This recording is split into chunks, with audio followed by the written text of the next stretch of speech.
You are now listening to the NYYST Podcast.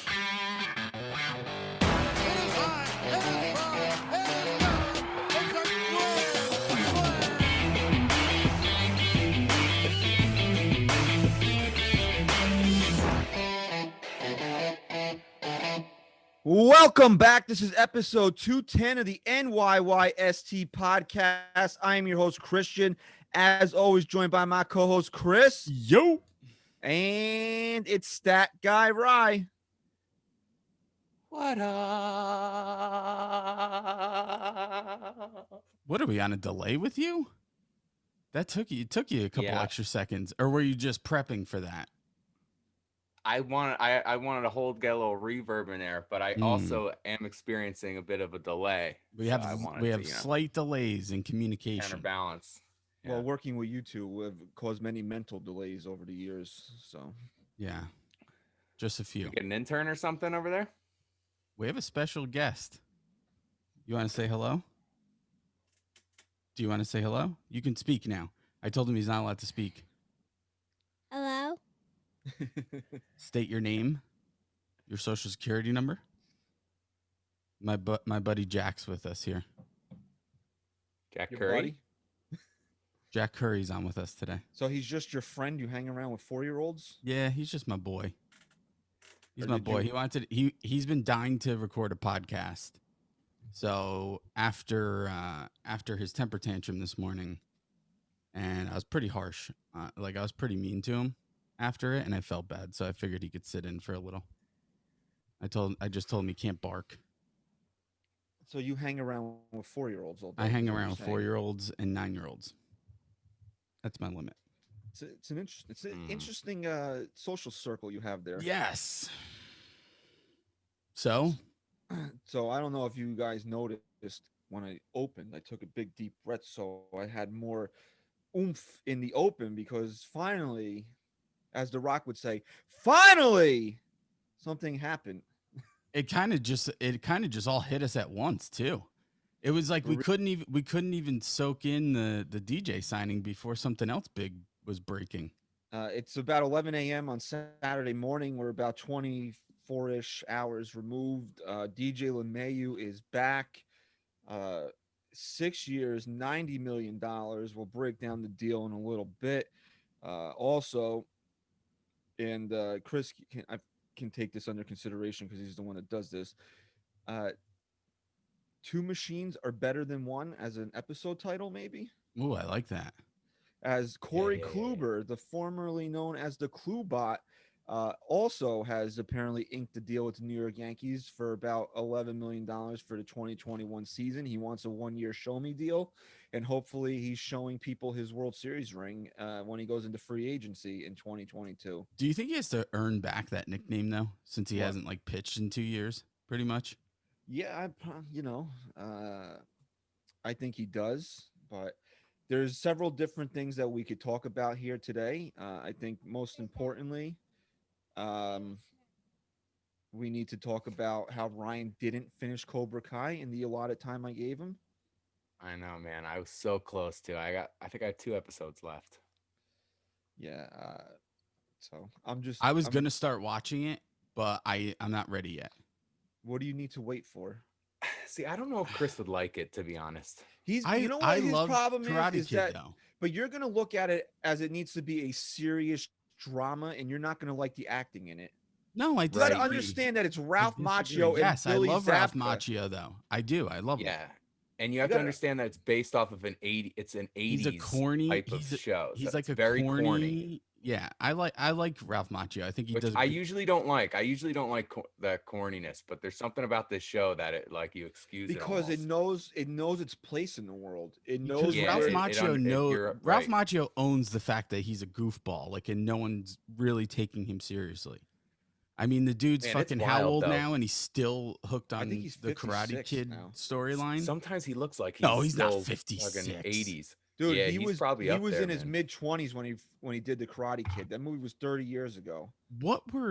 I always feel like Ralph Macchio is Scott the guy Baio, we who talked about this before. obviously You was confused the two no, of you them. dick.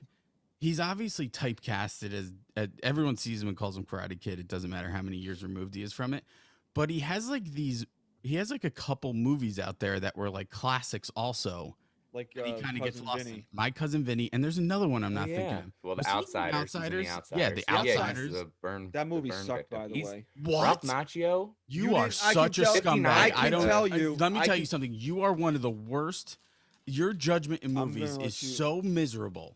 I'm going to It's so tell you right now. miserable. I know that you didn't read the book if you liked the movie.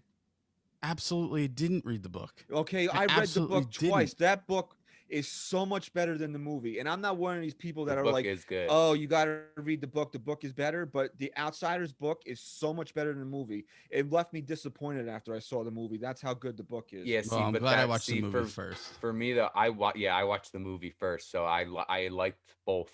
But Ralph Macchio, 59 years old. He's Wow. 59, yeah. He looks great for 59. 59. Yeah, he does. He's cute. He's a cute. But wait, what's and the other guy's good too. But yeah, start Cobra Kai. Anybody looking for a TV show to watch? There's 3 seasons of it. And I'll say that this binge on. because people led me down the wrong path when I asked for advice on Twitter. If you need to see Karate Kid 2 and 3, you don't, because everything that you need to Because know those about movies sucked. everything you need to know about those movies is shown to you in flashbacks. So it's not like you need to go out of your way to watch them.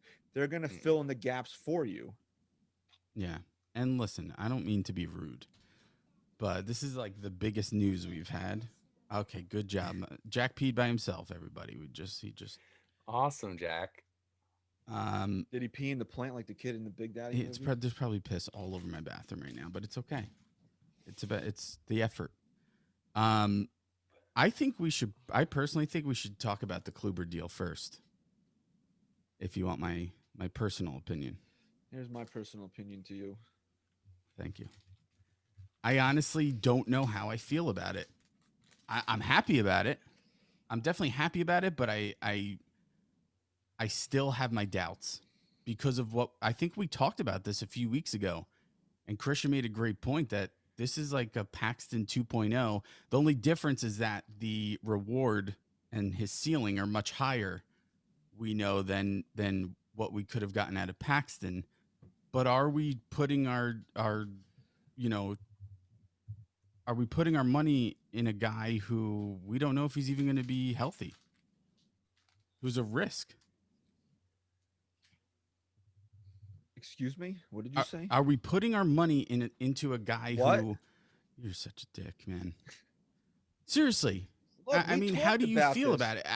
Because I'm happy. I mean, it's a guy that they needed. He's a piece to the puzzle that was a necessity. And I didn't think that, especially if they signed DJ, we'd get that piece. I really didn't. Wait, first of all, do you think the Yankees had a 5-star day yesterday? 100%. So Yeah. then, in honor of that, you should leave us a 5-star rating and review on iTunes. Absolutely. That was Okay. actually so good. I didn't even know where you were taking it. But yeah, I do. I think the Yankees arguably had one of the best off-season days they've had in a long time, obviously outside of the Cole signing. That was not only a day that they needed to have, but it was kind of out of nowhere. We knew DJ was going to be signed by the end of the week, but the fact that they got him and then turned I had around... it first. I told you it wasn't going to take more than a week after the Lindor trade. I told you that. I had it first. Okay. And I actually had the 490. You can go back 3 episodes and You got 6 and for listen. 90. So you're going to take. Oh yeah, right. I forgot. I was gloating and we didn't know the dealer by Mhm. that point. Look, you want to talk about Kluber first? I think we should really talk about. Is that what you want to do? Is that how you really want to do things? You want to talk about Corey Kluber first? I do because I think the Corey Kluber stuff. Kluber. I think the Corey Kluber deal. Kluber. Everyone's because on the surface it's exciting, Corey Kluber is a starting pitcher. but is he the Klubot still? He's what, 34 Well, years all old right, now? so- Yeah, he's he- still pretty young. I didn't know he was only 34. I thought he was 36. If you look, he hasn't had a full season since 2018. And give me his But- numbers that season. Well, hold on. Let me show you this first. So 2018, from 2014 to 2018, he finished every year top 10 in Cy Young. He How finished many did top he win? Did he five win 2 or 1? in 4 of those years. He finished top 5 4 times, and he won 2 Cy Youngs from 2014 to 2018. So that to me shows that if this guy can just be healthy, then he's going to be productive. But that's 2 years ago, and 6 months for a pitcher, you don't know. At one day, 1 week, so Well, that's a long time. I'll say this: Corey Kluber's a gamer, and I feel like Unless he's facing Didi Gregorius Yeah. in the postseason. yeah. Yeah. But I just feel like this guy is this guy when he comes back, he's gonna be ready. I really don't have any doubts on his stuff. I don't. My doubts are: is he going to stay healthy now? Because can we break down? I'm not like overly familiar with the actual injuries and how they occurred. It was a shoulder injury, correct? That's why he didn't pitch last year. And before that, wasn't it his leg? Am I wrong in saying that? Did he break his leg? I feel like it was like a freak injury, and that's why I'm bringing it up. Didn't he get a With liner back to Texas- the mound and he broke his leg or something? Maybe I'm wrong. Maybe I'm thinking of someone else. But I feel like his first injury was a freak thing in 2019. You might be thinking of Bumgarner with he had a comebacker that broke his Yeah. wrist, I believe. But Kluber with the Rangers was his right shoulder. He had a grade 2 tear. So And that's that they was why declined he his missed. option. That's why he missed the last 2 years, though. No. That's why he missed 2020. Right. I'm talking still about trying to 2019. No, he broke his forearm on a comebacker, There you go. and I he also thought had so. Right. and he also had an oblique strain that Okay. shut him down while he was on rehab from From the forearm. From the forearm. All right. So Yes, here's what scares. that was when he was with Cleveland still, when he Yes. broke his forearm. Yes. The Way to chime in, Stat Guy Rye. Way to chime in. the oblique shit scares me because we know. What are you doing? Oh boy. You could talk again, Jack. I had your mic muted. The oblique stuff scares me because we know through Aaron Judge how fragile and What sensitive. are you doing? Okay, you good now? We're talking about the Yankees. You want to listen and learn? Okay. I thought that was Leah screaming before. It does. He does sound a little. Yeah, like I Lee. thought that was Leah too. Like she saw him in there and like, what are you doing? Yeah, no, that's what I thought. Leah's not home. He sounds like Leah though. The oblique stuff scares me. The forearm stuff is a freak thing, and then you had the shoulder injury. So now we're getting in a guy who is clearly, over the last couple of years, really becoming injury prone. Now maybe that doesn't happen again, but if we're gonna repeat what's Is everything happened, tied to the forearm break though?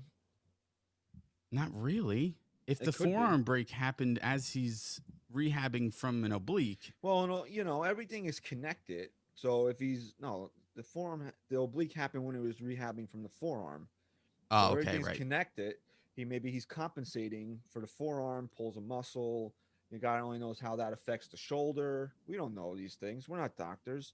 You pretend to be smart. I'm but we definitely know a doctor. So let me ask you, Christian, in particular, because you were kind of outspoken about this. Do you think this was a bad move?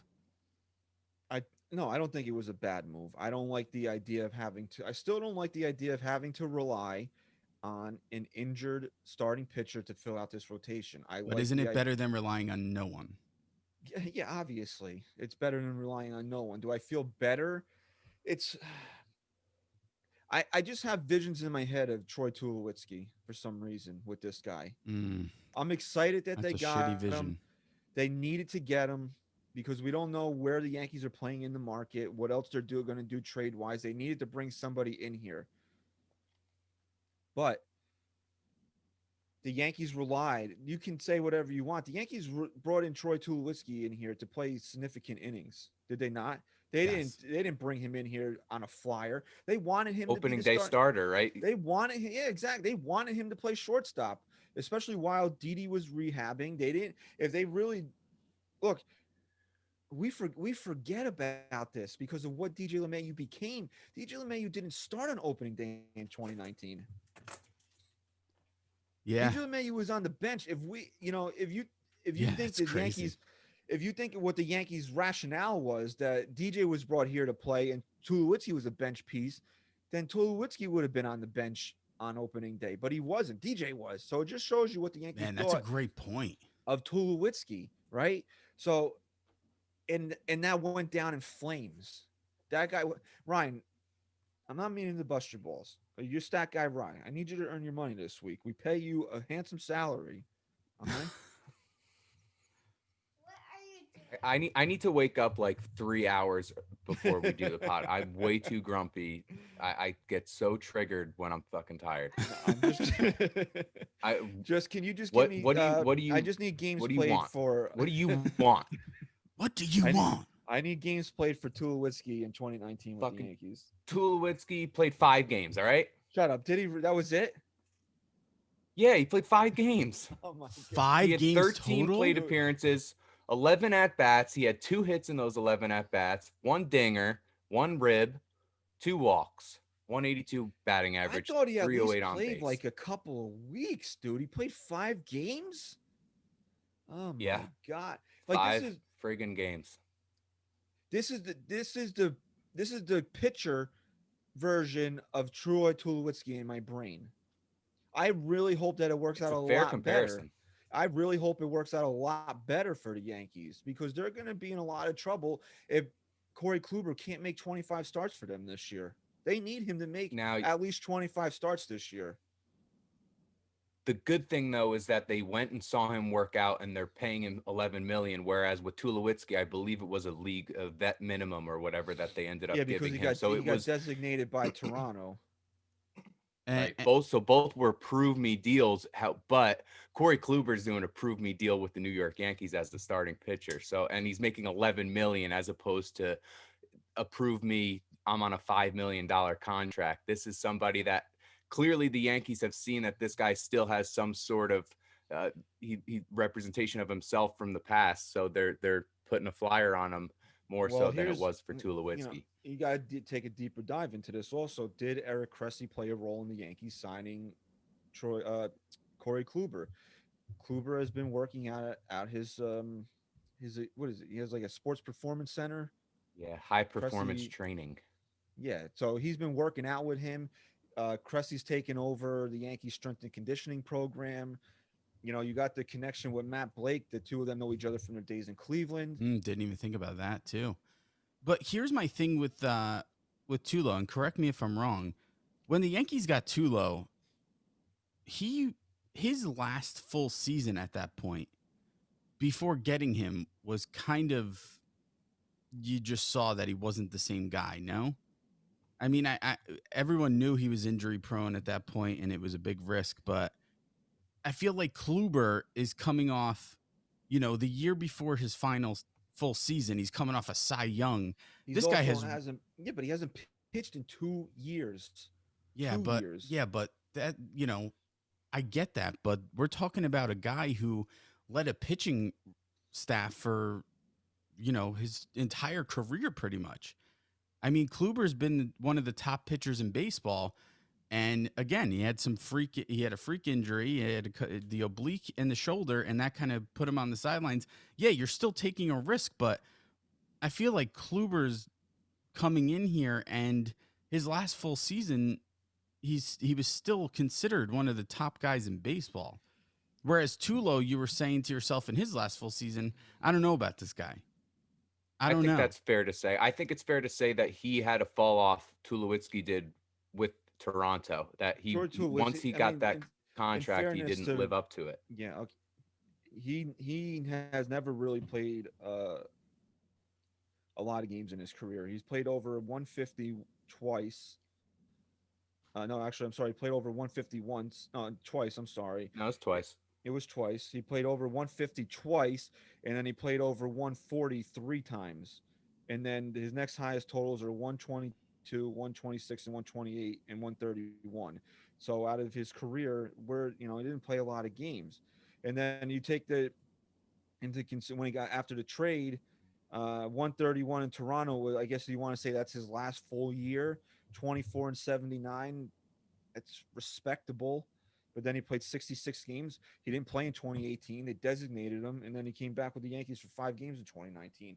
So there's comparisons to be made, but also, he's a guy that had a lot more injury history than Kluber did. It just, to me, the way that the Yankees looked at what they wanted to get out of Tulowitzki and what they're looking to get out of Kluber, considering that Kluber has not pitched in 2 years, it just draws that comparison in. I think here's the question that needs to be answered. With what the Yankees did yesterday, and we're gonna ask this question assuming Kluber stays healthy and Kluber is effective in a way that we know he can be. Did the Yankees do enough yesterday if they don't make any other moves to win a World Series in 2021? No. Why? Because there's still too many question marks in the rotation. Like what? Like Corey Kluber is the guy that you signed to bolster the rotation, and you don't know if he's going to stay healthy or not. Okay, and you still have so I said this yesterday to a couple of my friends. You replaced a question mark with another question mark. Exactly. And that's never good, but looking at the guys available, I still think it wasn't a good move. So it almost sounds like you're contradicting yourself saying that, but it's a move that needed to be made. And what do we talk about on the show all the time? Two things can be right at the same time. Yeah. I don't like the idea of relying on an injury-riddled pitcher to fill holes in my rotation, but at the same time, they had to do it. I mean, where Brian Cashman is playing in the market. He's not going to go out there and get Trevor Bauer. They're probably not going to trade for Luis Castillo. They're not going to do those types of things. All right, but you didn't answer my hypothetical. If he stays healthy and if he's effective like we know he can be, did they do enough yesterday to win a World Series? So if he's going to pitch like a legit number 2 to Yes, that's my question to you. Yeah, I think they maybe they did. Maybe they did. I can't answer that definitively because if Severino's going to come back and pitch like Luis Severino, then they did enough. He's still a big key to this whole thing. He's the biggest key to the whole thing. We always have these guys going into each season where we say this guy is the big key to the success of this season. It's by far Luis Severino this year. I mean, Luis Severino coming back, and again, I don't think it necessarily, if he comes back and isn't effective or he comes back and gets hurt again, it doesn't necessarily mean that the Yankees can't win a World Series. No, I think it does. But if he comes back and he's strong and healthy and effective, man, they're going to be tough to hold down. So let's say Severino comes back around July 4th, meanders for a little bit, mid-August, Yankees forearm strain, shut him down. We don't see him for the rest of the year. They have enough starting pitching, assuming that they don't go out there and do anything, which who knows if they will or they won't. They have enough starting pitching to get it done. Well, another key factor is going to be Davy Garcia. I mean, does Davy Garcia have what it takes? We like what Jordan Montgomery did last year in the playoffs. So let's not forget that outing he had the final game of the season, or the second to last game of the season. Sorry, to take him into the cold game. Game 4. So let's not forget about that. But I'm not putting, I'm not putting the season on Jordan Montgomery. We can't. But there's so many question marks in this rotation. Davy Garcia is going to be on an innings limit. Yeah, and we can't ignore the fact that Domingo Germán, from what I saw, had a miserable. That doesn't mean a lot to me. I know, but I'm just saying it's not a good look. It doesn't make me feel good, warm, and fuzzy inside. He needed to log innings. They all need to log some innings.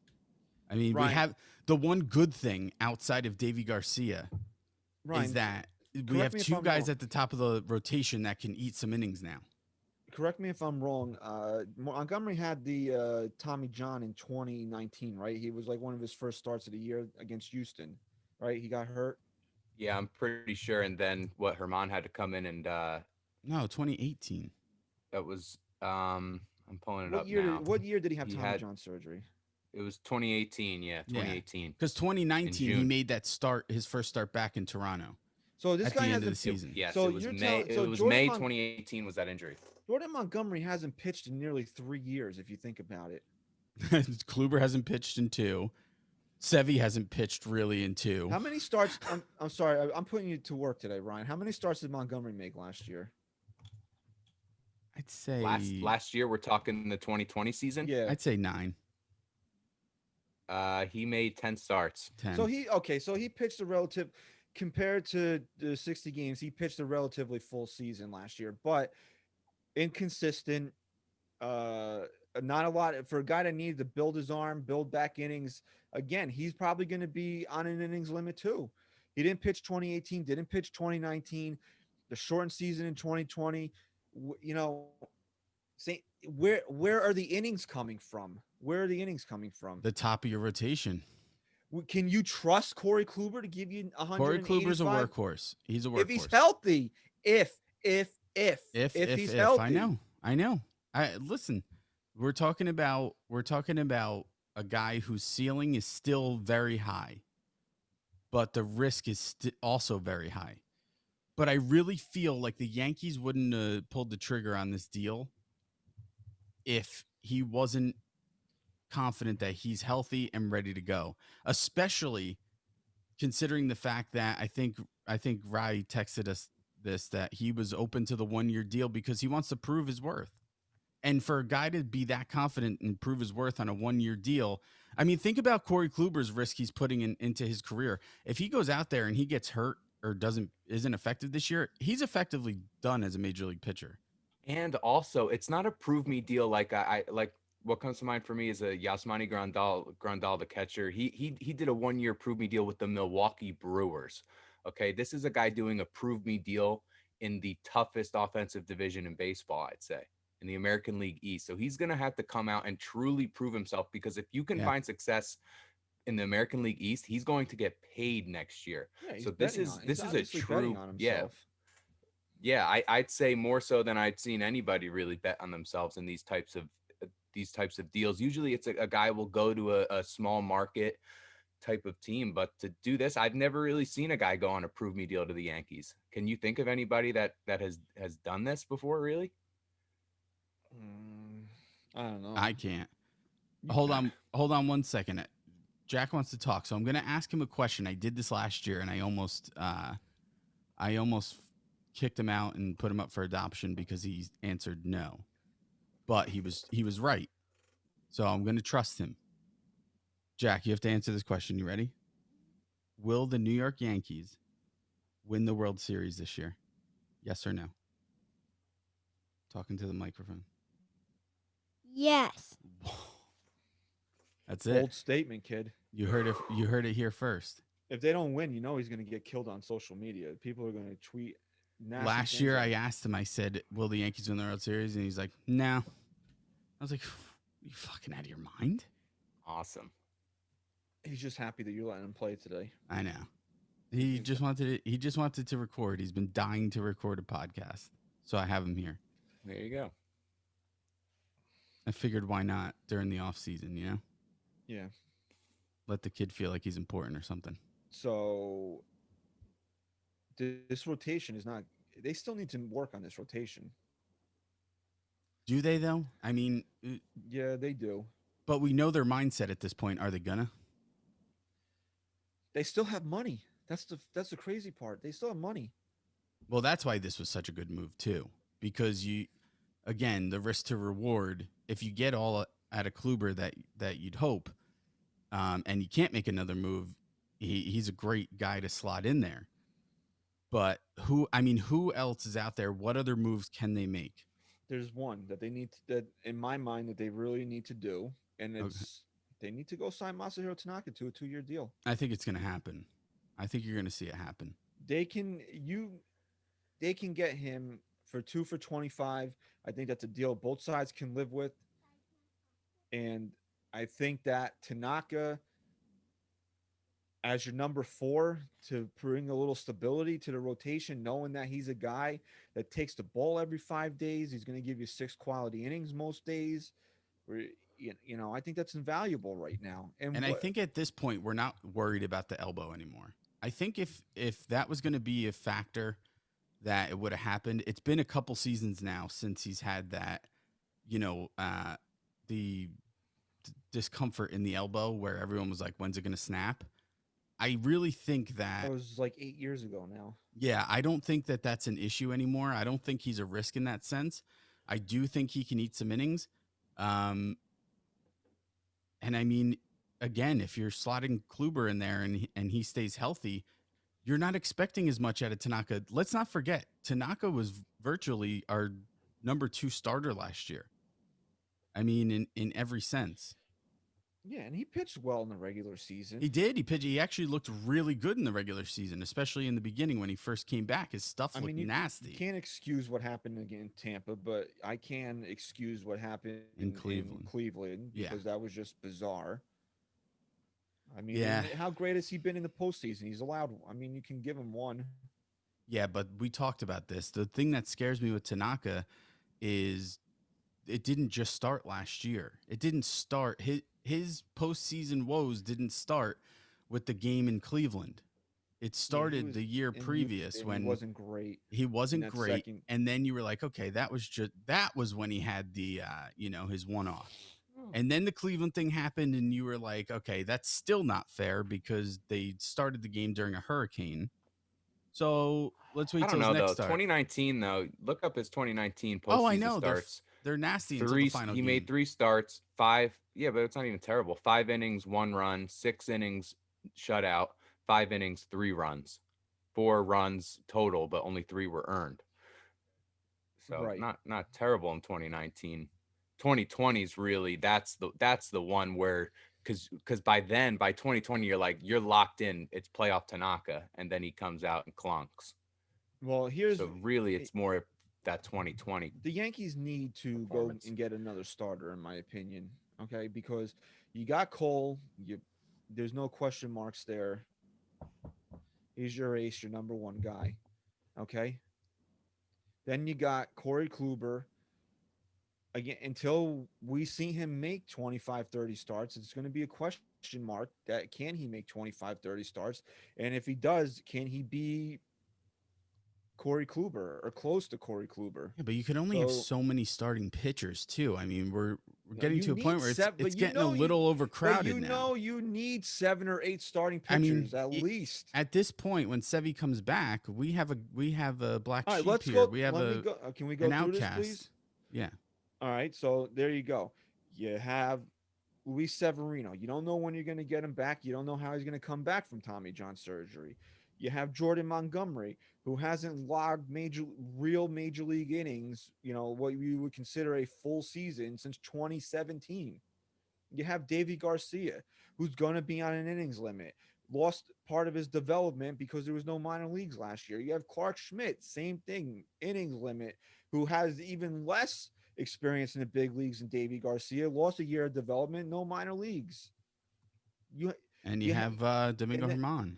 Yeah, and you have Domingo Germán, who hasn't pitched in 2 years in the big leagues. So in my a opinion, year and a half. In my opinion, the Yankees have to at least go into the season missing out on Canely now, and we know what kind of a factor that played to lose that depth in the bullpen. The Yankees have to go into the season with a rotation where they're kind of trying to fill in the pieces as they go, as far as who's going to be the most effective and who deserves the starts.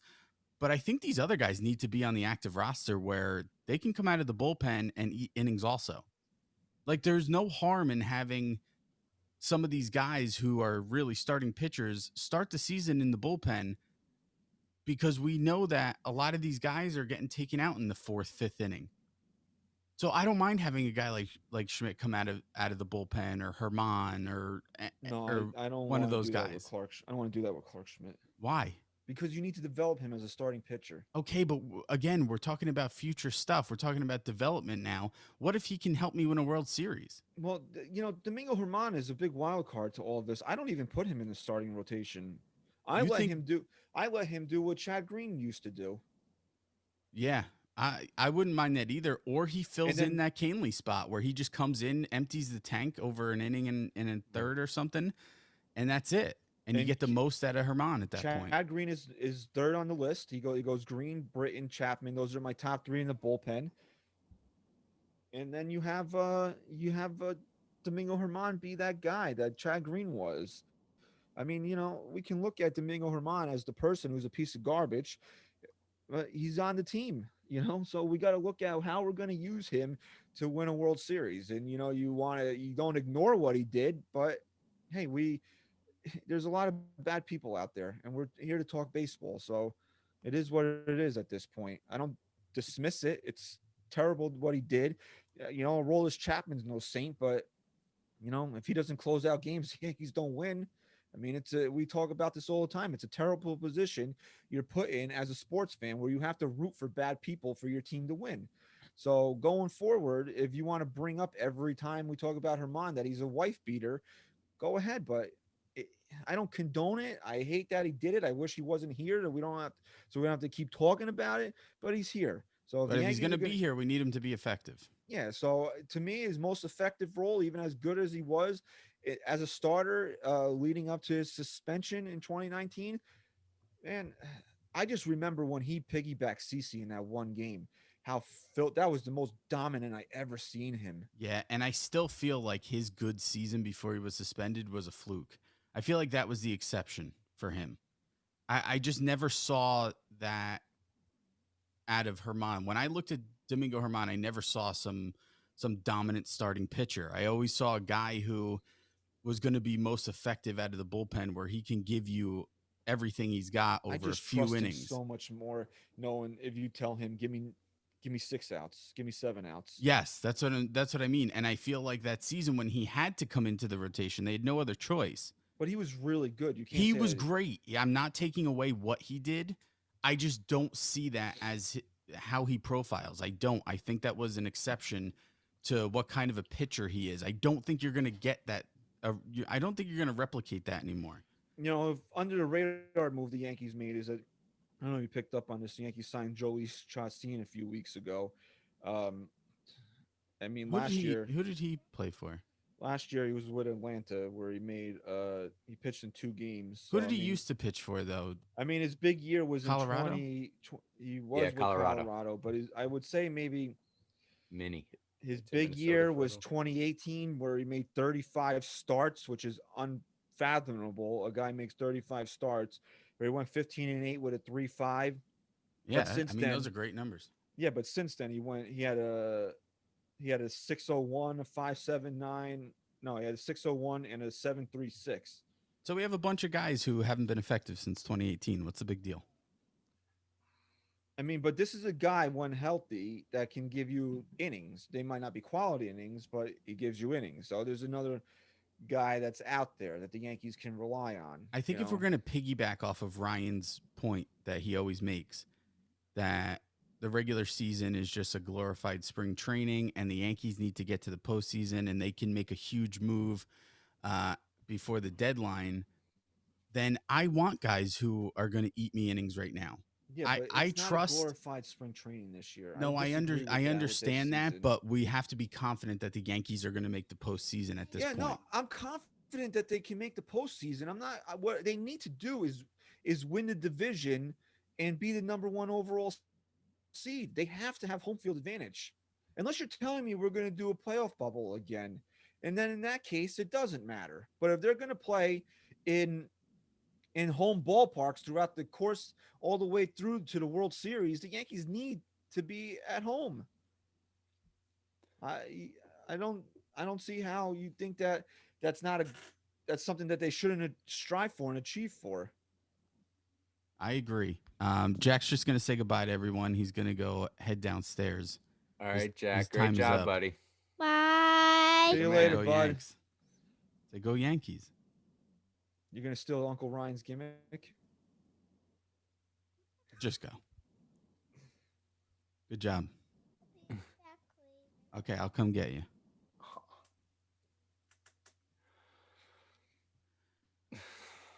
Kid's got some work. You're going to make him cut the grass or something? Got to work on him. Yeah, I mean, look.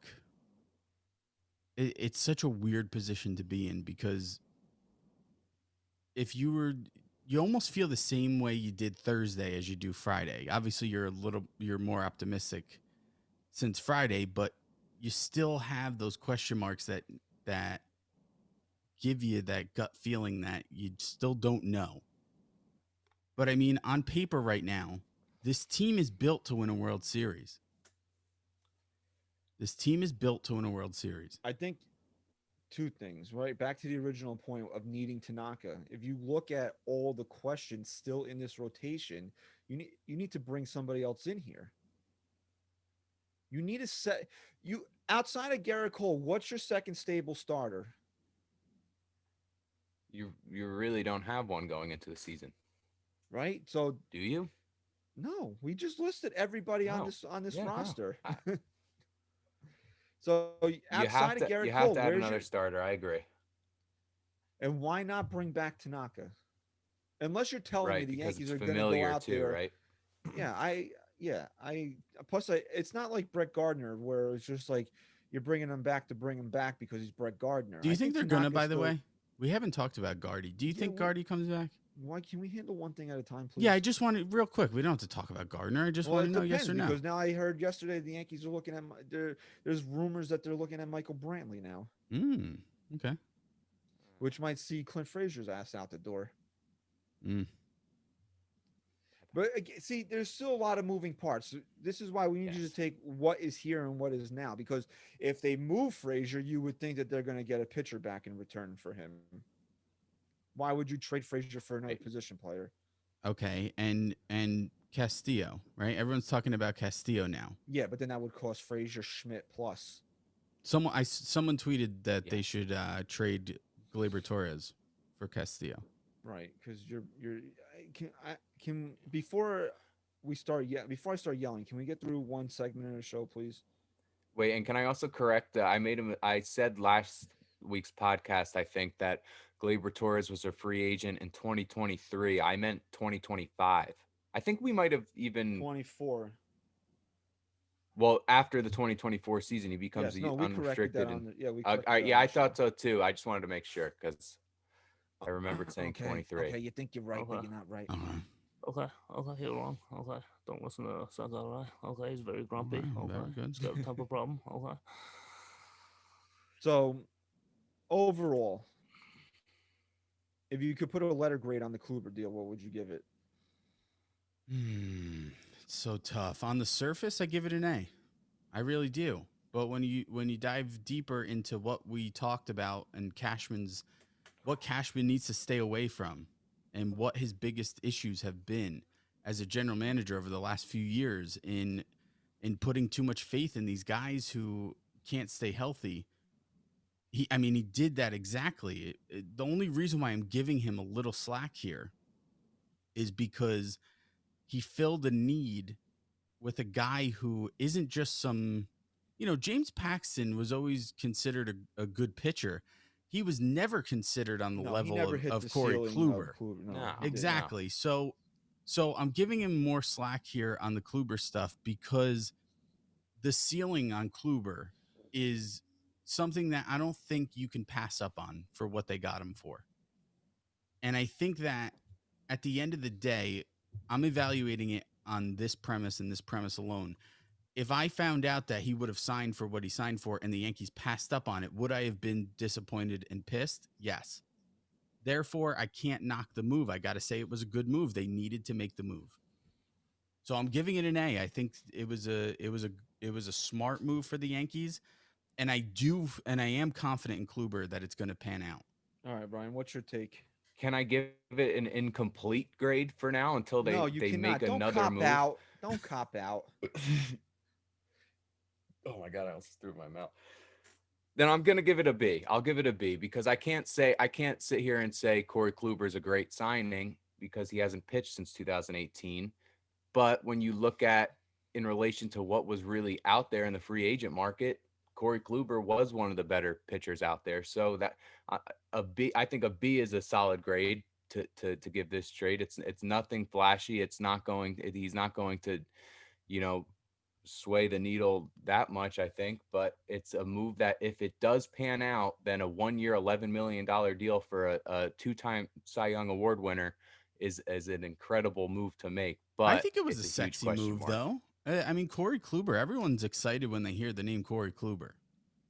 So Yeah, I mean, look, his resume alone is and we're not enough talking about a to guy get who you a little chub going. This isn't like a Tim Lincecum where when he was like a guy who was dominant in the beginning of his career and then he pitched for 5-6 6 more years where he was a nobody. This is a guy who just won a Cy Young in 2018. We're talking about a guy who went through some injuries, and if he comes back healthy, you got to be pretty confident that he's going to be a top of the rotation guy again. I do like his stuff too. I'm really interested to see that sinker at Yankee Stadium. He could profile very well with the Yankees, a ground ball type of pitcher. Yeah. So there you go. That with that too in mind, maybe a B plus. Yeah, B plus. I'll take a B plus. He's got a nasty sinker. Someone actually, Christian, you might know this. I can't think of who it is, but someone in the Yankees organization helped him develop that sinker. I don't know. Maybe Oh, Matt man, that's Blake. gonna That was the bother only me. one that I could think of. Rothschild. Oh yeah, definitely. Grandpa Larry. Was Larry there No. ever? No, it was someone. I'll try and find out and get it next week. But it was someone related with the Yankees that helped him develop that pitch. That's a good point though too, Christian, with Matt Blake bringing this guy in. Who else was it that they brought in last year? Let me get to this. I'm gonna give it a B minus, but like, what did you need to get a B minus? Like an 80? Like that's where I'm at right now. Yeah, 80. I 82. I think that it's something the Yankees needed to do. I still don't like the idea of them relying on an injured pitcher. We've been down this road so many times. Will it be any different? I don't know. And I don't know if I should give Brian Cashman the benefit of the doubt that it will be different this time. The only thing that I can lean towards that why I don't give this signing an even lower grade is because he's been working with Eric Cressy, the guy that you're thinking about here, that the Yankees brought in to overhaul the strength and conditioning program in the organization, that Kluber's been working with him at his performance facility, that maybe Cressy knows something, gave the Yankees a little insight on this guy and say, hey, you know what? Here's what I see that you're not going to see when he does this workout. I think this is something that we should do. So if it works, let's see if it works out. I don't know if it will. I'm obviously hopeful that it does. Again, I always say this. I don't want to be right about certain things. Like, I don't want to be right that I don't feel completely behind this move because I don't want to rely on injured starting pitching. So you keep saying rely on an injured guy, and I agree with you there. But they're look. I said if you're going to bring in Kluber, I wanted more of these question marks filled. They didn't do that. All right. So here's my question to you. You keep talking about relying on him, and again, I'm agreeing with you, but are you saying that you'd rather them rely on a middle of the line starting pitcher that hasn't been injury prone than to rely on a top of the rotation guy like Kluber, who is more of a risk?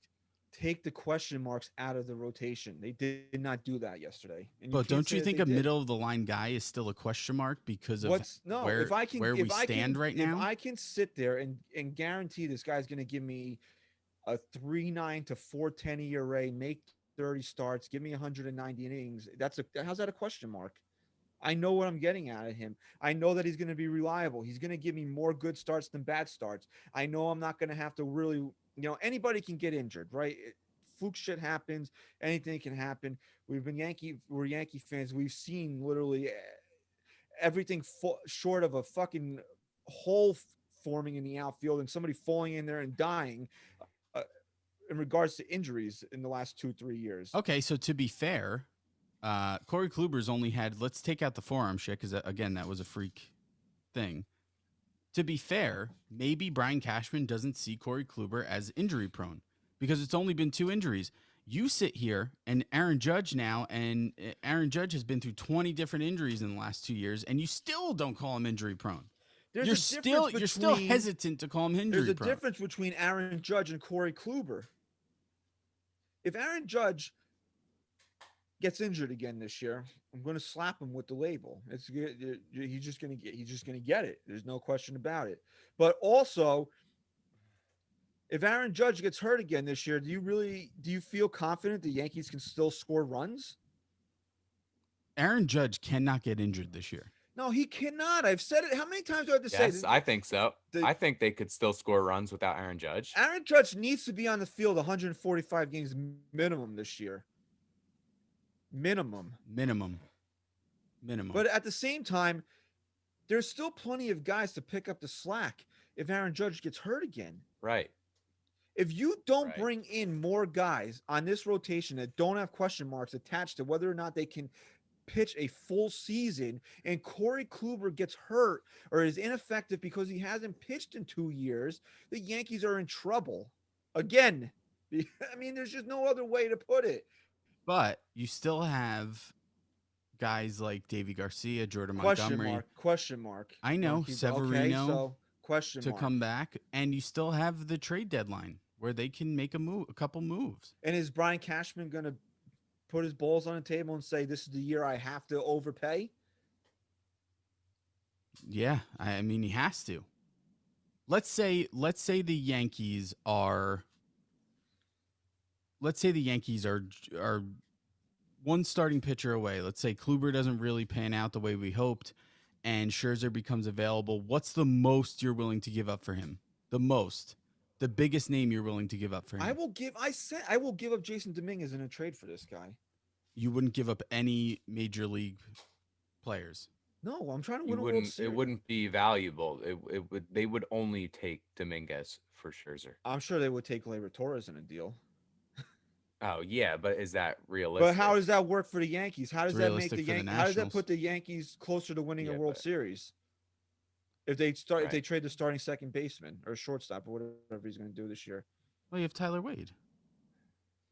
Do you know that the Yankees on Fangraphs, before the DJ LeMahieu signing, they were ranked the 3rd worst in Major League Baseball at second base because they put Tyler Wade as a second baseman, and now they're the 3rd best at second base. But that's because not defensively. Ah.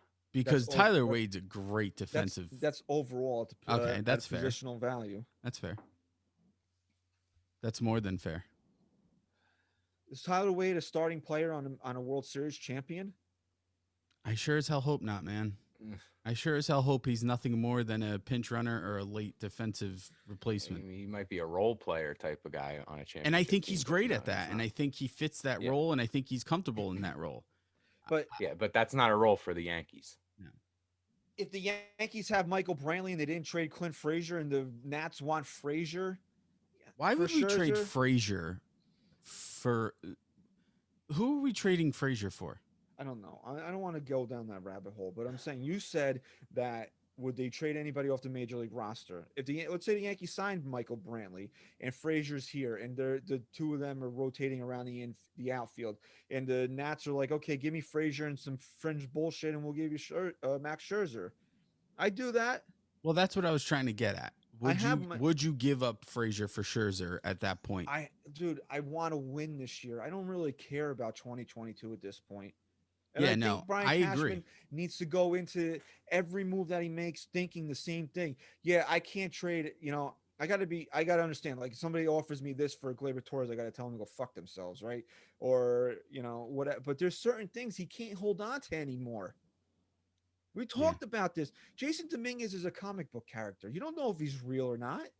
Yeah, how He's just a myth. many top prospects have we seen fall through the cracks? I mean, it happens on a daily basis in every I organization. mean, we had even Jesus fell through the cracks. That's true. For the Yankees. So I mean, come on. So, yeah.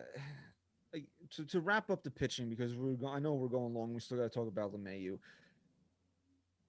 This deal was something that needed to be done, but it doesn't put them over the top, in my opinion. Okay, I think that's more than fair. I'm more optimistic, but I still have that same kind of gut wrenching feeling. Would I have preferred them not to do it? Of course not. I'm glad that they did. I But think I'm- as it stands right now, the Yankees are. I gotta say they're definitely World Series caliber right now. Are they better with their? This is all you have to ask yourself. Take DJ LeMahieu out of the equation. Signing Corey Kluber, did they make them a better team? Yeah, Then 100%. I guess you had to have done it. You had to. But Again, now- I go back to my statement before. Would you have been pissed off if you found out that Cashman passed up on 1 year, $11 million for Corey Kluber? It's hard for me to say because of my feelings towards relying on injury injured pitchers. Yeah, but you're not relying on anyone else right now, and I don't know who else is better out there. Yeah, I think I'd rather rely on Corey Kluber because of his ceiling than I would rather than rely on a guy who's middle of the line. Yeah, can eat innings, but isn't going to give me anything effective. I'd rather a guy whose ceiling is so high that if he comes back strong, I'm taking Cole and Kluber into a postseason and I'm going to dominate. That has to be a Right. risk you take. It has to be. And they did. And then at the end of the day, we can say all we want on these injury prone players. I think we're right in saying that Cashman needs to stop going and relying on this.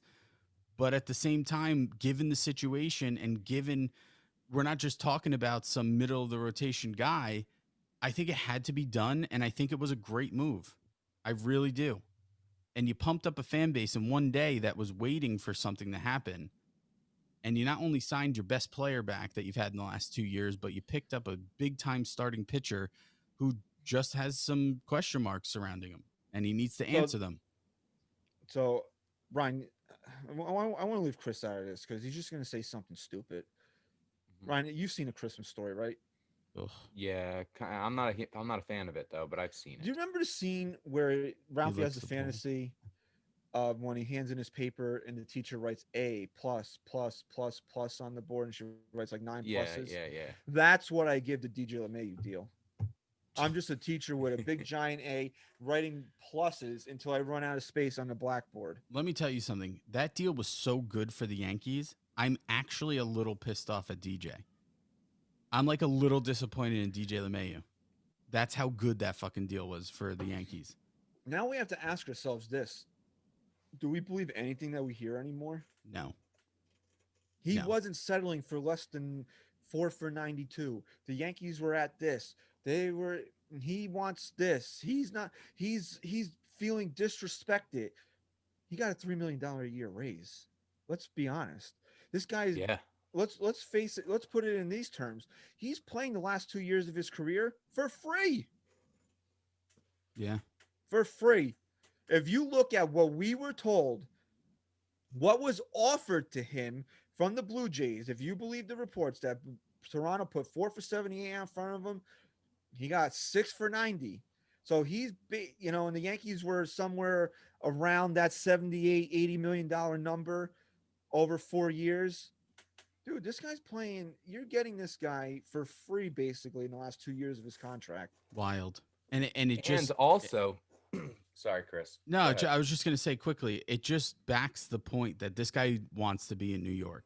This guy wants to win a World Series with the New York Yankees, and so much so that I just still can't wrap my head around the fact that he took this deal. I know. See, but another reason what makes it great is that we've made this point before. Christian has with Garrett Cole. It's like you pay him this money now with the hopes of winning a World Series, and then you take a shitty Garrett Cole for those last 2 years, and yeah, you're paying him $36 million. But let's say DJ LeMahieu doesn't pan out. Let's say this contract is a bust. But by year 4, you're only paying this guy $15 million. That's a contract that if they really wanted to and had to, they'd be able to add him in a trade, and they'd be able to ditch that contract out of there. Well, yeah, more so than a guy. Now, if Garrett Cole doesn't pan out, you're stuck with Garrett Cole. Yeah. If LeMahieu doesn't pan out, you're going to be able to get rid of him. Well, that's huge. That was something. Oh no, you'll have to eat. I'm not saying that they're, but you wouldn't be able to eat. It's not Garrett Cole's immovable. contract. Right. Exactly. That goes to kind of my point of when I was pissed off the Yankees wouldn't just give him the 5th year. Because to me, after 3 years, if you haven't won a World Series and made that contract worth it, who cares about the 4th and 5th year? So what the Yankees did was they extended the years like he wanted, but took even more of the risk away from the back end of his contract, where exactly to your point and the point I was trying to make was you really virtually have 3 years of where you need to win that World Series with him. And now, if you dish him out for a bigger piece and you hope he's still effective after a few years, that you're getting back something pretty good in return, and you're not really eating as much of that money that you would have thought on the back end of the contract. So all around, it's just a great. I'm honestly stunned that Garrett Cole, DJ signed this deal. Stunned. It comes out to 15 million a year, right? Yes. Yeah. That's wild. I I'm mean, shocked because he was let- only making 12 a year let me ask you the guys last 2 this. years. If you're DJ LeMahieu, would you have rather gotten 20 a year for 3 years and had the confidence that you'd still get a 3-year deal after that where you can make it, the 15 million you're making now at least? Or would you have taken this 6-year, $15 million deal? What if DJ LeMahieu wins a world MVP in the next few years? You think the Yankees are going to push him anywhere? I mean, This is clearly the deal that he wanted. He yeah, coulda no, had a look, I'm not knocking him for 4-year it. deals on it. He had Thank 4-year you. deals on the table. I mean, crazy. It's just crazy. I think he could have gotten a lot more than that, but I guess not. If he could have, then he would have taken it. Unless his loyalty is truly, if that's true, then DJ LeMahieu is literally the only guy in Major League Baseball who cares more about who he's playing for than what kind of money he's making. I mean, literally the only guy. Yeah. I'm just, when I saw the numbers, I'm still in amazement. We didn't believe it. No, because all you kept, there was a report out, and if he didn't sign, I was actually going to attack DJ a little bit this week because something that came out. I don't even remember what it is now because I pushed it out of my brain, but apparently he was upset and that he was feeling some type of way because he took team friendly deals in the past. Yeah. That he was having bad feelings towards the Yankees, right? Or what did he do here? This is one of them. I can't think. I'm sure there are, and people can tell us. This is the team. This is the friendliest team deal I can imagine. If DJ LeMahieu wanted to be a prick and say, no, I want $20+ million a year or whatever for 4 years, 5 years, give it to me or I'm walking. I think in push comes to shove, the Yankees would have probably given it to him. Mm-hmm. And then Corey Kluber would not, maybe Corey Kluber wouldn't be here. But knowing that the Yankees are under a financial constraint this year, if you want to say that, and they said $30 million a year to spend or whatever. He only took half of that. Yeah. And let me ask you this, another hypothetical, but I want to get your take on it. If the COVID season didn't happen last year, if it was just a normal year, fans can come to the stadium, everything, is DJ LeMahieu a Yankee right now? Do you think how much do his numbers track out the same where he finishes top 3 in MVP? Everything's the same. He's not making them.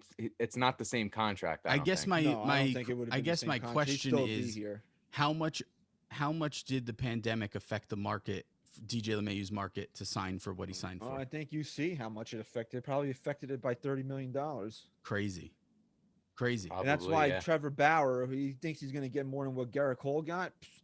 He's gonna be fucking sitting on his ass. So the owners bitched and moaned all last year on how much of a hit they were taking. These guys are taking a hit for years to come on in their career, where they're leaving a lot of money on the table just to play at this point. So who's getting affected more by all this? The owners after one season, or the players who a guy like DJ Is it LeMahieu, one season? Is it going to be 2 seasons? When are we going to allow full ballparks? When are we going to allow anybody in ballparks? It better be this year. It better be. Not a chance there's full ballparks this year. Oh, that's crazy. That's just insane to me. I think the Rays said yesterday that they're going to allow limited number of fans into their ballpark, and people were joking, well, how would you even know they're social distancing? That's funny. And like, we don't talk about this enough too. How affected are these guys in the minor leagues? Who we just talked about, a guy like Davy Garcia, who didn't have a season last year and had to come up and fill in and whatnot, and Schmidt and those guys. How's that affecting their careers moving forward? Yeah. Well, they basically reinvented now the minor leagues, right? They've created a whole new. From what I understand, is they're not starting the minor league season on time either. I think they're starting from what I know, that they're not doing anything differently with spring training and the major league season, but I think they are going to delay the minor league season this year. Well, you got to be hopeful that the Yankees are going to have an open ballpark. The governor just came out and said things need to start opening now.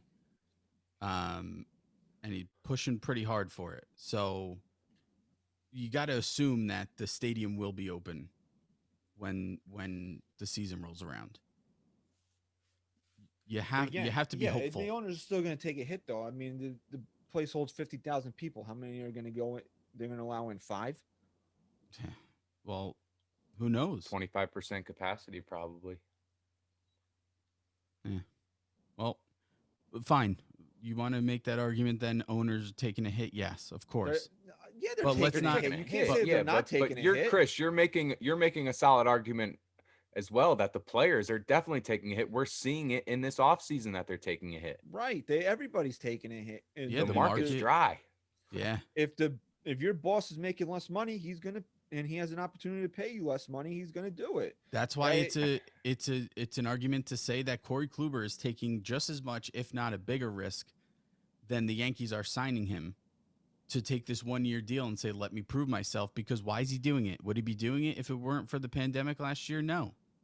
He knows that the market is not going to be what it will be if there's a full season with fans in the seats this year.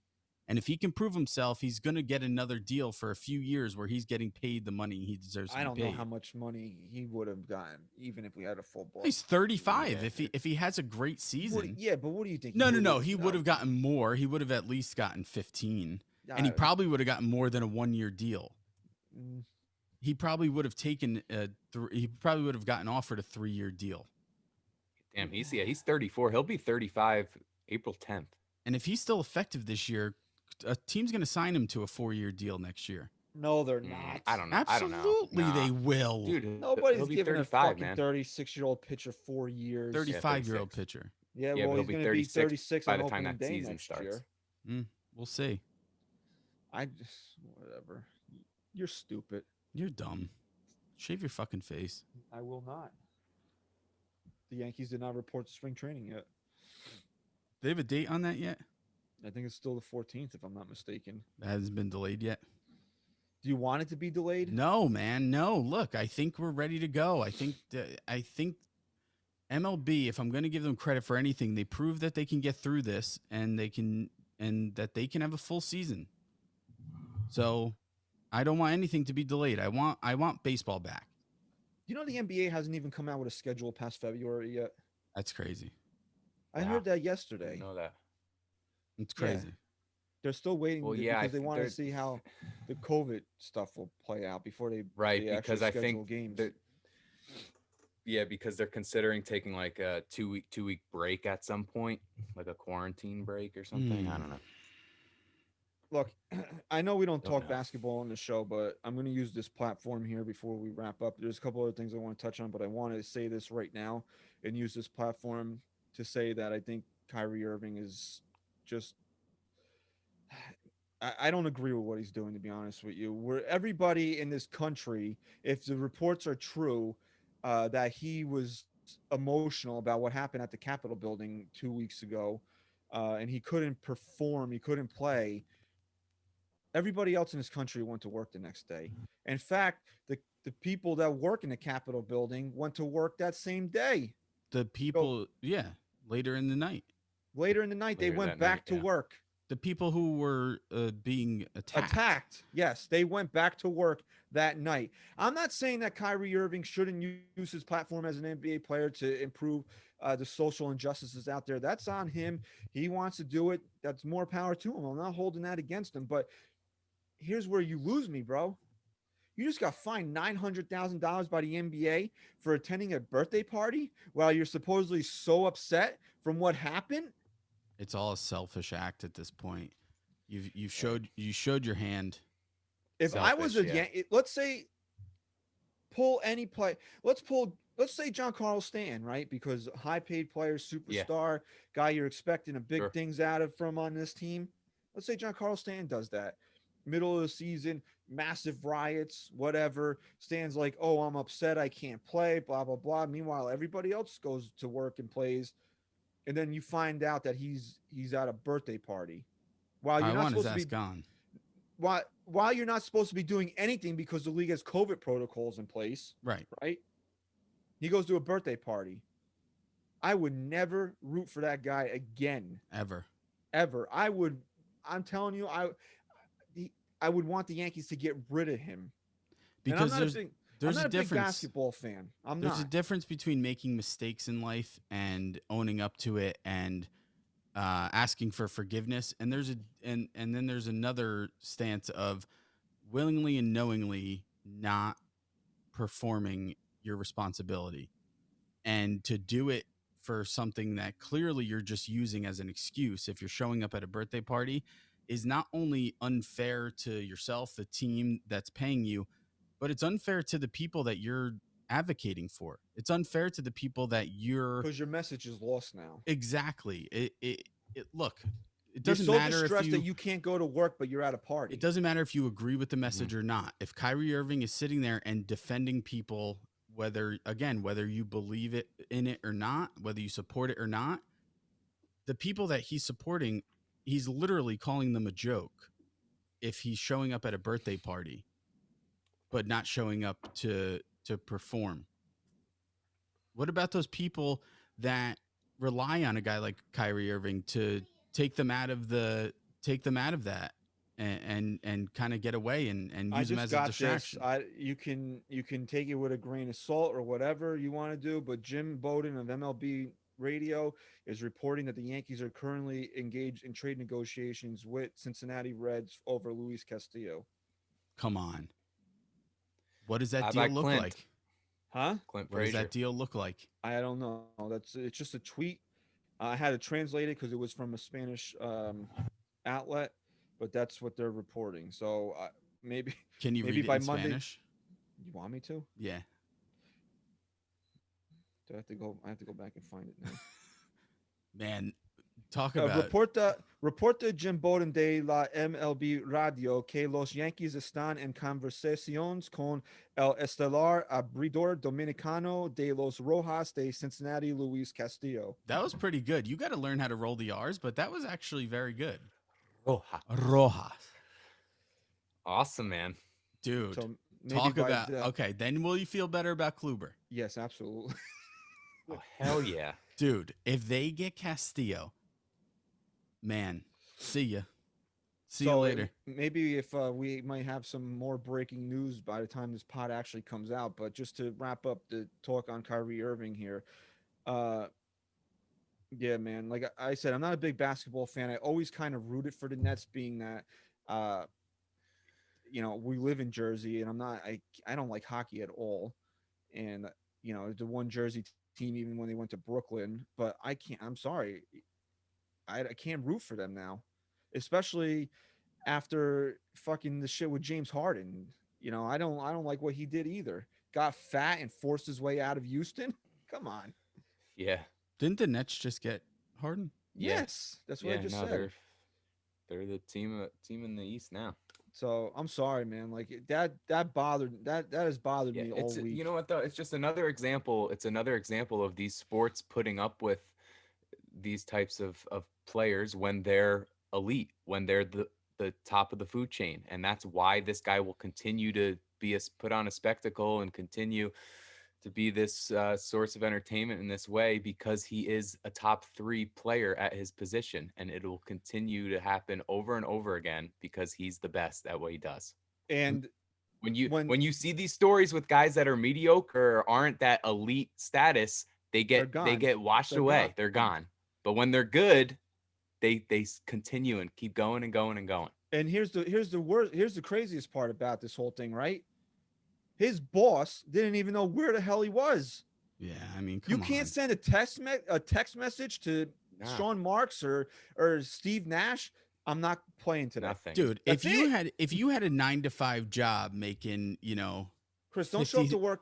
Don't show up to work on $50,000 a Monday. year, Don't that's- call your boss. and that's see what still happens. still bad, but at least it's like, dude, you're making $50,000 a year. Kyrie Irving's millions. made triple that since we started this conversation. It's crazy. $50,000 a year. He makes Crazy. He makes $400,000 $34 million a game. year. He makes Crazy. $400,000 a Yes. game. Wild. Honestly. All right. So I just wanted to get that out of the way. I don't want people to think some type of way that I don't feel for what Kyrie Irving's going through, or I don't agree with his message. He is allowed to try to improve the world in any way that he sees fit. I have no problem with that. We know all the social injustices that go on in this world, but you cannot not call your boss. You can not show up after everybody else showed up, including the people that were being attacked hours later. They went back to work. And see, on top of that, dude, you went to a birthday party when you're supposed to be so distressed by all this. Stop. The entitlement of the athlete is ridiculous, man. And then they, and I'm sorry. That's why I said, like, I'm not meaning to pick on Stan, but if he pulled some shit like that, I'm sorry, I would never root for the guy. No, I think you're not. I think you're in the majority here, regardless of what you believe or whatever. As I've seen Nets fans out there who support what Kyrie Irving is trying to stand up for, and also they don't condone this behavior from him. All So right. I think you're in the majority there. But let me just say this. Let's just get back onto the Yankees. I was going to get back onto the Imagine they Yankees. sign Castillo and Sevy comes back and he's like the fourth starter. Like, can you imagine what kind of depth this would bring to the team? Is And he healthy? Castillo's not like he's like a he's top. solid number two. Solid number Yeah. Okay. He's that's not like we're not talking about a guy who's going to be a Cy Young Award winner, but he is the piece. Now, if they didn't get Kluber, and Christian wants to talk about relying on a guy, this is the guy you rely on. All right, in his 3 full seasons, 2017 he made 15 starts, so that was his first year in the big leagues. 3 full seasons, 2018 4.30 made 31 starts. 2019 32 starts, 3.40. Last year 12 starts, which was a 3.20. full season, was a 3.21. So this is a guy, and let me look this up here. How many more years of control do they have on him? I would say at least Probably at least 4, I'd say. I think he's a free agent in 2024. So 3. So they'd have him for 3 more seasons, and he's making $4 million this year. Which at that point, then I love Tanaka, but sayonara, Yeah. I'm sorry. Look, if Tanaka came out last year and was dominant in the postseason, then he'd probably be signed by now. We wouldn't even be talking about Luis Castillo. But all right, let's go over these numbers. All right, you have anything else? Because we're running long. I want to get to a few other things here before we close out the show. The Yankees actually yesterday was a filing deadline before you had to go or you were going to go to arbitration. The Yankees agreed to contracts with all their arbitration eligible players. Let's just go over some numbers here. Judge got 10.175. Again, we go back to that. I think 2017 probably cost him about at least you would say maybe $3 or $4 million, right? Mm-hmm. For sure. Glaber got $4 million. Jordan Montgomery 2.13. Clint Frazier 2.1. Luke Voigt got 4.7. Gio got 4.65, and Gary got $6.35 million. So that's a nice race for Luke Voigt. Yeah. So let's go to Twitter here. I'll read a couple fan comments, and then we'll pick a winner for a DJ LeMahieu shirt that we're going to send them from Fanatics. Here we go. So we wanted to hear from the fans of what they thought of the deal here. So we'll read a few. What deal? The DJ deal. DJ deal. Okay. Kylie6464 says, I'm just thankful we finally signed him and have him locked in. Chris Cologne, the deal was way better than I could have drawn up. DJ gets the years he wanted, and the Yankees still have room to address other needs. We just signed Kluber and can still get another starter or reliever. Great move. Couldn't be happier. Underscore DYL underscore pickle. I love pickles. Remember man. the run. This is for Ryan here. Remember the runaway train scene from Spider-Man 2? DJ is Toby, and the rest of this lineup is the passengers on the train. He literally keeps them from falling off the tracks. I've seen that movie, by the way. Like that. And then we'll That's good. wrap this up here with our boy Don Sicario. This Sicario. makes me feel like the brass showing us they are aware of who DJ is. To New York, Didi left. They must have lost a little something in that clubhouse, but DJ brings a winning vibe, especially after his home run in the postseason. All good comments. I got to give it to the Spider-Man though. It made me chuckle. So here you go. I said this when we did the tweet, only announcing it here. So if you don't listen to the show, you're beat. But we're gonna give it to @_DYL_pickle. Pickles. You got to DM me or DM NYY Sports Talk to claim your DJ LeMahieu jersey. You have until Friday. Anyone else listening who hears it and wants to like maybe just tag them in a tweet and say, hey, you should really listen to the show, maybe that could help too, you know? So if you so you have till Friday at noon Eastern time to claim your shirt. It gives you plenty of time. It gives you 5 days to listen to the show and claim your shirt. At Christian_NYYST or at NYY Sports Talk. DM either place to claim your prize. And to wrap up the show here today, can we please stop trying to get Didi Gregorius on this team? Can we just stop? Well, now, I mean, I think we're good now. No? No, we're still not good because even after we re-signed DJ, you're still seeing tweets out there of trading Gleyber Torres to bring Didi Gregorius back. No. Look, guys. Look, I love Didi Gregorius. I Love cannot him. stress what Didi Gregorius means to me as a Yankee fan and being a fan of Derek Jeter. That he was put in an impossible position, was Didi Gregorius, to fill the shoes of one of the greatest Yankees of all time, a bona fide Hall of Famer. A position that a guy like Jimmy Rollins, who is an accomplished all-star major leaguer, didn't want to touch. Didi came in, and after he had that first half of the year in was it 2015 when he came over, and Joe Girardi had to sit him down and said, "You're not replacing Derek Jeter. You're just here to beat Didi Gregorius."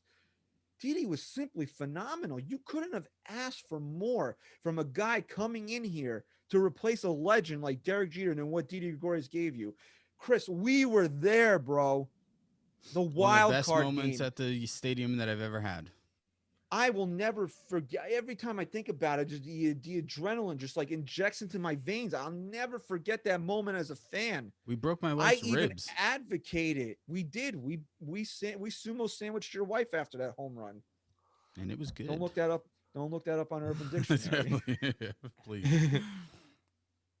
I even was trying to find a way to get Didi to come back last year, but the Yankees have moved on. It's time for us as fans to move on. We don't need Didi Gregorius on his team anymore. So stop trying to trade Gleyber Torres to get Didi back here. We have our memories, and we can hold on to him forever. But it's like, it's just like, you know, what do they call them? Like graduation goggles. You forget why you broke up in the first place. I don't know. I want to use rose-colored glasses. I want to use an analogy from Cobra Kai, but I know Ryan's not there yet, so I don't want to use. Fucking spoil it anymore. You spoiled it enough. How did I spoil? I never gave you any information on the show. You gave me, yeah, you did. I just told you that the season 2 finale was fucking bananas. That's all I told you. Yeah, but then the kid, I knew that what happened to him wasn't as serious because of what you said. Because I said that. I said he died. You knew I wasn't. Yeah, so then obviously you wouldn't be spoiling that, so that means he didn't die, which is a spoiler. Sorry, but I really was trying to. But I really didn't try to give you any information on the show. But no, I'm just saying, I know, like, man. You didn't ruin it at all, man. It's a great show. I'm glad I'm watching it. But all I'm saying is like, Gleyber Torres is their second baseman. or shortstop, whatever the hell he is. I don't even know anymore. I love Didi, but let's let it go, guys. I don't want to like we did the show 2 weeks ago of things Yankee fans have to stop doing, and every week maybe you guys stop doing certain things, but then you add on to more stuff. And this is one of those things like let Didi go. Didi has a 257 postseason batting average. You know what Gleyber Torres is? What? 342. 275. Shit. Okay. Oh yeah, he had a nice postseason. And he's played in a lot less games. He has more home runs. He has one less RBI than Didi. Let's not forget, you can say anything you want about Gleyber Torres, and I've really only heard good, positive things about him for the most part. Let's not forget what this kid's done at a very young age in very little experience, what he's done in the postseason for this team. Gleyber Torres is here to stay, and he should be. We should never be using his name in any possible deal, at least at this point right now. Plus, he makes less than Didi. So it's from a Diddy's not financial making anything standpoint, right now. you would he's take a free Gleyber. agent, but Yeah, but Well, you know yeah, what he but I'm means. saying If you signed but- him. yeah, right, because he's still under those arbitrary years. Didi wipes his ass he's with- not making that much money. Didi I wipes mean- his ass with Gleyber's salary. Wait, but hold on. Can we just give some credit to Luke Voigt here? You talk about a guy like Judge losing money for not winning the MVP. Luke Voigt and being the league leader in home runs earned him maybe a it probably bunch got of him a money bump. Probably got him a because little bit of a the bump. last full season, He was his doing last full bumps? season, his last full season, he made $583,000, and this year he'll make what did you say, Christian? 4.7. That's awesome, man. Yeah, he probably would have been sitting maybe in the high threes. He did. Yeah, he probably I did get think so. himself a little bit extra money for his performance last year. But it's a good day to be a Yankee fan right now. DJ's back. Corey Kluber's here. If these reports are true, the Yankees are trying to get Luis Castillo here. Yeah, fine. And I'll just say this last thing. I think the Archie Bradley signing to the Phillies was like rock bottom for Yankee Twitter, because at 1 year, $6 million, it kind of seemed like something the Yankees should have done. But we were looking at the payroll, and guess who they're paying $5 million to this year? Jacoby Ellsbury.